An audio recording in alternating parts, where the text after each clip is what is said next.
Hello, good morning.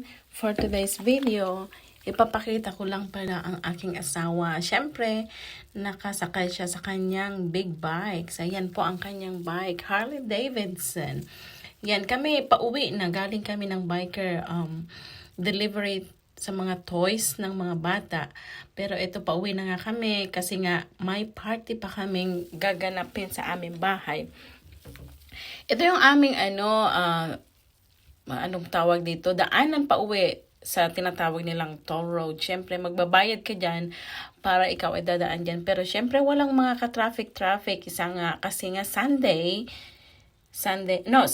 yan. So, walang masyadong traffic at saka may bayad. So, bakit ka pa kasi dadaan dyan sa daan ng may bayad kung may libre naman, o diba? Pero syempre, tignan nyo naman ang daanan, ang luwag. Ilang lanes yan?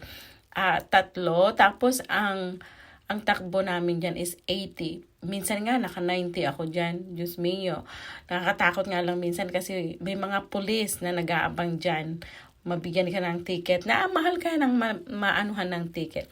Pero ayan nga po, si Mr. Richard Walton, ang aking afam. O diba, mahilig siya sa bike. Ever since na na-meet ko siya, yan talaga ang kanyang bisyo, ang pagbabike, pagmomotorsiklo. At siya nga pa ay nakabilang sa isang grupo dito sa Austin, Texas, sa grupo naming Honor Band Motorcycle Ministry, at isa siyang Vice President. Salamat po. Thank you.